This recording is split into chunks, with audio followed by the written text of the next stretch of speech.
ఇక PCC chief Mahesh Kumar Goud కామెంట్స్కు సంబంధించిన breaking news చూస్తున్నాం. కాంగ్రెస్ ఎమ్మెల్యే రాజగోపాల్ రెడ్డి వ్యవహారాన్ని పరిశీలించాలని క్రమశిక్షణ కమిటీకి ఆదేశించినట్లు వెల్లడించారు టీపీసీసీ చీఫ్ మహేష్ కుమార్ గౌడ్.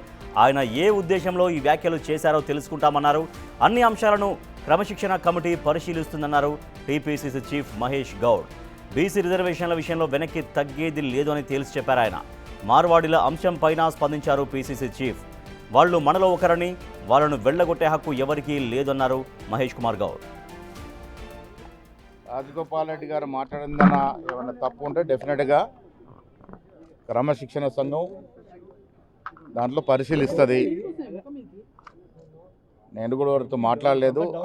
ఆయన దేని విషయంలో ఏ సందర్భంలో అది మాట్లాడినారో అది క్రమశిక్షణ సంఘం పరిశీలిస్తారు.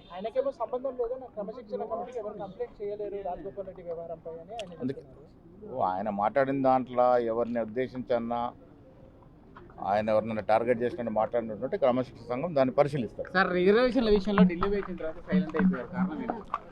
రిజర్వేషన్ విషయంలో కాంగ్రెస్ పార్టీ సైలెన్స్ అనే మాటే ఉండదు. కాంగ్రెస్ పార్టీకి బీసీ రిజర్వేషన్ మీద ఉన్న కమిట్మెంట్ ఈ దేశంలో కానీ ఈ రాష్ట్రంలో ఏ ఇతర పార్టీకి ఉండదు. రేవంత్ రెడ్డి గారు ముఖ్యమంత్రిగా, నేను పీసీ అధ్యక్షుడిగా, మా మంత్రిమండలంతా కూడా దాన్ని ఆమోదించి 2 చట్టాలు చేశాం. ఢిల్లీలో పోయి మా బాణి వినిపించాం. దురదృష్టవశాత్తు బీజేపీ కొన్ని టెక్నికల్ కారణాలు చూపించి దీన్ని మోకాలెట్టేసే ప్రయత్నం చేస్తూ ఉంది. ఇది ప్రజలకు అర్థమైంది. బీజేపీ పార్టీ బీసీలకి బద్ద వ్యతిరేకంగా ఉన్నదనే మాట మొన్నటి సందర్భంగా వ్యక్తమైంది. ఈరోజు కూడా మేము చేసిన 2 చట్టాలు బీజేపీకి అనుకూలిస్తే ఒక్క రోజులో సాకారం అవుతాయి. కానీ దానికి మోకాలెడ్డేస్తూ ఉన్నారు. ఏది ఏమైనా బీసీ రిజర్వేషన్ వెనుకబడే తరగతి ఇచ్చి తీరాలన్నదే మా తపన.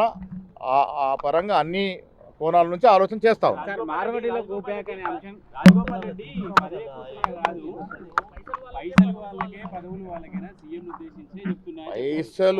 పైసలు అంటే వ్యక్తిగత డబ్బు కాదు. నిధుల విషయంలో వారు నాకు తెలిసినంత వరకు మునుగోడుకి నిధులు ఇవ్వట్లేదు. నిధులంతా కూడా మంత్రుల నియోజకవర్గాలకే పెట్టుకుంటున్నారనే మాట మాట్లాడినట్టుగా నాకు సమాచారం. ఏది ఏమైనా దాన్ని లోతుగా పరిశీలిస్తాం.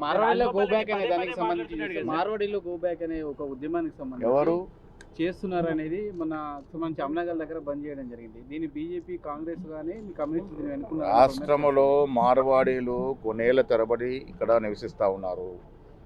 తెలంగాణ రాష్ట్రంలో కానీ సమైక్య ఆంధ్రప్రదేశ్ రాష్ట్రం వారు భాగము. ఎవరు వారిని ఇక్కడ నుంచి పారదోలే పరిస్థితి ఉండదు. దాన్ని కాంగ్రెస్ పార్టీ సమర్థించారు. రాజగోపాల్ రెడ్డి ఎపిసోడ్ క్రమశిక్షణ కమిటీ చూసుకొని మీరు చెప్పారు.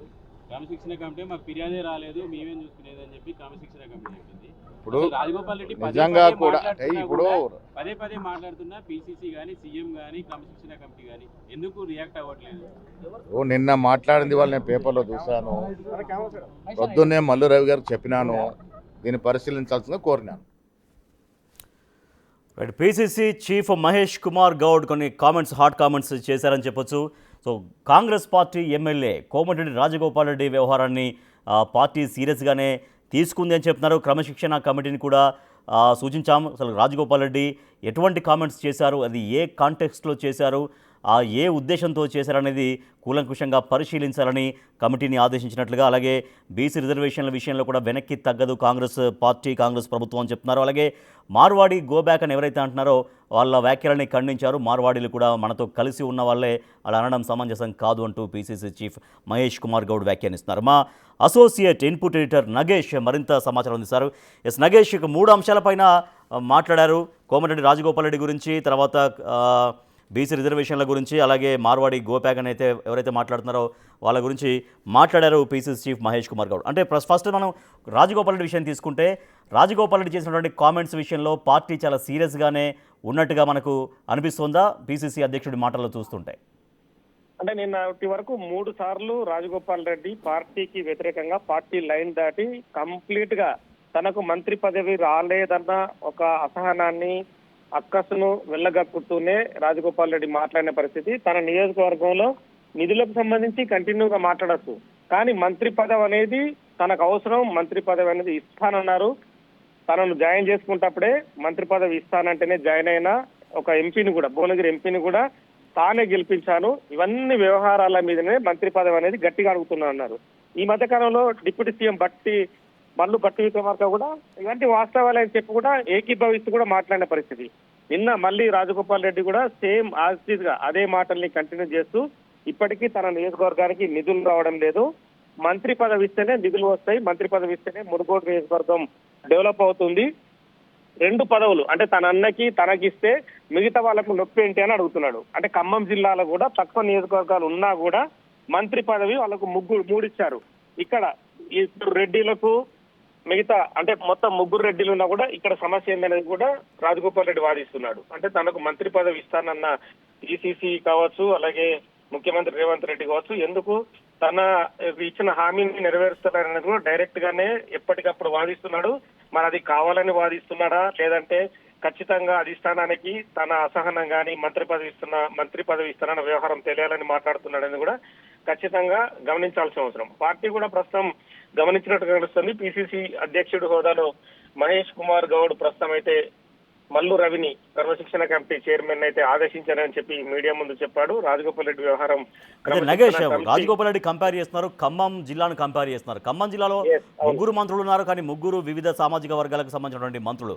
కానీ ఇప్పుడు రాజగోపాల్ రెడ్డికి మంత్రి అంటే కోమటిరెడ్డి వెంకటరెడ్డి, రాజగోపాల్ ఇద్దరు సొంత అన్నదమ్ములు కాబట్టి ఒకే కుటుంబం నుంచి ఇచ్చిన అట్లా అవుతుంది. జనరల్గా ఈక్వేషన్ అనేది చాలా మందిని సాటిస్ఫై చేయదు. 3 రెడ్డిలు కూడా అవుతారు నల్గొండ జిల్లాలో యాక్చువల్ గా.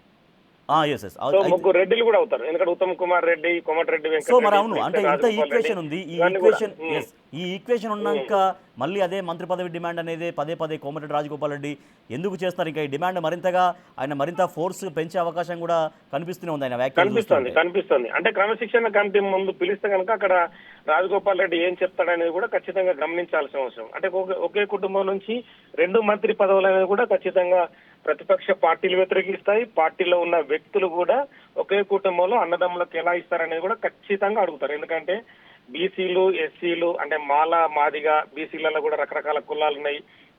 వాళ్ళందరికీ కూడా ఇప్పటికీ పార్టీ రకరకాలుగా మంత్రి పదవులు ఇస్తుంది. ఎందుకంటే మొన్నటి వరకు ముదిరాజు సామాజిక వర్గంలో మంత్రి పదవులు అని చెప్పి వాక్యశ్రీ గారికి అడ్జస్ట్మెంట్ చేశారు. మొన్న ఈ మధ్యనే వివేక్ కూడా మంత్రి పదవి ఇచ్చిన పరిస్థితి. మరోపక్క మాదిగలను గౌరవిస్తూ అడ్లూరు లక్ష్మణ్కి కూడా మంత్రి పదవి ఇచ్చారు. సో సామాజిక వర్గాలకు అనుగుణంగానే కాంగ్రెస్ పార్టీ మంత్రి పదవులు ఇచ్చుకుంటూ వెళ్తుంది. అందులో భాగంగానే ఆ సమీకరణలో భాగంగానే రాజగోపాల్ రెడ్డికి మంత్రి పదవి రాదనేది రాజగోపాల్ రెడ్డి కూడా తెలుసు. కానీ తనను పార్టీలో చేర్పించుకున్నప్పుడు మంత్రి పదవి ఇస్తాననే చేర్పించుకున్నారు. భువనగిరి ఎంపీని గెలిపించి వచ్చి మాట్లాడని చెప్పారు అనే విషయాన్ని డైరెక్ట్ గా మీడియా ముఖంగా చెప్తున్నాడు. భువనగిరి ఎంపీని గెలిపించారు కాబట్టి మంత్రి పదవి ఖచ్చితంగా ఇవ్వాలని చెప్పి డిమాండ్ చేస్తున్నాడు. సో ఈ డిమాండ్లు అనేది కాంగ్రెస్ పార్టీలో స్వేచ్ఛ ఉంటుంది, మాట్లాడే హక్కు ఉంటుంది, అన్ని రకాలుగా ఉంటుంది. కానీ పార్టీ బియాండ్ లైన్ తప్పి మాట్లాడితే ఖచ్చితంగా క్రమశిక్షణ చర్యలు తీసుకోవాల్సిందే అని చెప్పి మిగతా పార్టీ నేతలు కూడా డిమాండ్ చేస్తున్నారు. ఎందుకంటే ఈ మధ్య జరుగుతున్న కాంగ్రెస్ పార్టీలో వరంగల్లో కూడా కొండా సురేఖకు వ్యతిరేకంగా ఎమ్మెల్యేలంతా ఏకీకృతమయ్యారు. పెద్ద ఎత్తున వాళ్ళు మీడియా ముందు వచ్చి మాట్లాడారు. కొండా సురేఖ ధోరణి ఒకవైపు ఉంది, కొండా మురళి ఆధిపత్య ధోరణి ప్రదర్శిస్తున్నాడని చెప్పి వాళ్ళు డైరెక్ట్ గా రాజేందర్ రెడ్డి కావచ్చు మిగతా ఎమ్మెల్యేలందరూ కూడా డైరెక్ట్ గా విమర్శించారు. కొండా మురళిని మల్లు రవి క్రమశిక్షణ కమిటీ చైర్మన్ హోదాలో పిలిచాడు. కొండా మురళి కూడా పార్టీ లైన్ సంబంధించి అంటే మిగతా ఎమ్మెల్యేను కలుపుకోతానన్న యాంగిల్ కూడా తీసుకొచ్చారు. కొంత సయోధ్య అక్కడ జరిగినట్టు కనిపిస్తుంది. సో రాజగోపాల్ రెడ్డి కూడా క్రమశిక్షణ కమిటీ ఒకవేళ నోటీస్ ఇస్తే కనుక ఏం చెప్తారనేది చూడాలి.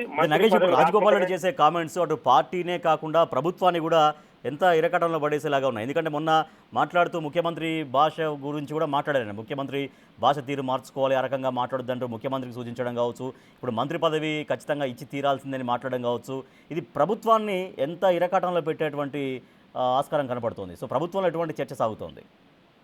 ఖచ్చితంగా అంటే ప్రభుత్వాన్ని ఇరకాన పెట్టే అంశం ఖచ్చితంగా అంటే ప్రజలకు కూడా కొంత ఒక రకంగా అంటే నెగిటివ్ కాంపెన్సేషన్ కూడా వెళ్తుంది. ఎందుకంటే డైరెక్ట్ గానే ముఖ్యమంత్రిని విమర్శిస్తున్నాడు. మరి పార్టీ ఏం చేస్తుంది, పార్టీ పిసిసి ప్రెసిడెంట్ ఎందుకు కట్టడి చేస్తున్నాడన్న కోణాన్ని కూడా ఖచ్చితంగా ప్రజలు గమనిస్తారు. మిగతా ప్రతిపక్ష పార్టీ నేతలు కూడా విమర్శిస్తారు. మీ పార్టీలోనే క్రమశిక్షణ లేదు, మిగతా వాళ్ళకి క్రమశిక్షణ ఎలా నేర్పుతారన్న కోణాన్ని కూడా రేపు పొద్దున ప్రశ్నిస్తారు. ఈ క్రమంలో అంటే బీఆర్ఎస్ విషయం చూస్తే కూడా తన అన్నపైనే కవిత అస్త్రాలు ఎక్కిపెట్టి విమర్శిస్తుంది. ఆ విషయాన్ని కాంగ్రెస్ పార్టీ విమర్శిస్తుంది. సేమ్ యాజ్ ఈజ్ గా కాంగ్రెస్ పార్టీలో కూడా ముఖ్యమంత్రి రేవంత్ రెడ్డినే గంట తరబడి మాట్లాడుతున్నారు. ఫస్ట్ అభివృద్ధికి సంబంధించిన అవకాశాలు చూడండి, మిగతా పార్టీలను విమర్శిస్తే ఏమొస్తుంది అన్న యాంగిల్ కూడా రాజగోపాల్ రెడ్డి తీసుకొస్తున్నాడు. ఎందుకంటే పార్టీ ప్రెసిడెంట్ గా పనిచేసి ముఖ్యమంత్రి అయిన రేవంత్ రెడ్డిని విమర్శించడం అంటే పార్టీ లైన్ దాటి మాట్లాడుతున్నట్టుగా పార్టీ గమనిస్తుంది. మరి పిసిసి అధ్యక్షుడు కూడా మొత్తం ఓవరాల్ విషయాన్ని గమనించినట్టు కనిపిస్తుంది. ఎందుకంటే 3 స్పీచ్లు ఈ మధ్య వారంలోనే 10 రోజుల్లోనే 3 సార్లు 3 యాంగిల్లో రకరకాలుగా రాజగోపాల్ రెడ్డి మాట్లాడే పరిస్థితి. హైదరాబాద్ లో కూడా సేమ్ యాజ్ గా మరి ఈ విషయాన్ని క్రమశిక్షణ కమిటీ ముందు ఉంచితే ఆ నోటీస్ కి ఏం సమాధానం ఇస్తాడు, మరి పార్టీలో క్రమశిక్షణ ఉండి పార్టీ కార్యకర్తగా ముందుకెళ్తాడా, రాజగోపాల్ రెడ్డి వ్యవహారం ఏంటి, లేదంటే పరిపాలన సాగుతున్న క్రమంలో అడ్జస్ట్మెంట్ లో భాగంగా తదుపరి మంత్రి పదవి ఇస్తామని చెప్పి కాంగ్రెస్ పార్టీ హామీ ఇస్తుందా? సో ఇవన్నీ కూడా పార్టీలకు సంబంధించిన పెద్దలు అంటే మహేష్ కుమార్ గౌడ్ గాని, మల్లురావు గాని, ముఖ్యమంత్రి రేవంత్ రెడ్డి గాని, ఇప్పుడు ఎవరైతే క్రమశిక్షణ కమిటీ చూస్తున్న పెద్దలు కావచ్చు, సీనియర్ నేతలందరూ కూడా చర్చించి దానికి సంబంధించిన నిర్ణయాన్ని వెలువరించే అవకాశం కనిపిస్తుంది. ముందైతే క్రమశిక్షణ కమిటీ ముందు హాజరైన తర్వాత రాజగోపాల్ రెడ్డి మనోగతం క్రమశిక్షణ కమిటీ ముందు ఏం వెల్లడిస్తాడనేది మాత్రం దాన్ని చూసిన తర్వాతే నెక్స్ట్ పార్టీ తదుపరి నిర్ణయం తీసుకునే అవకాశం కనిపిస్తుంది. Right, thank you Nagesh. Munugode MLA Komatireddy Rajagopal Reddy కొన్ని కామెంట్స్ చేస్తున్నారు. కామెంట్స్ పట్ల పిసిసి చీఫ్ మహేష్ కుమార్ గౌడ్ స్పందించారు.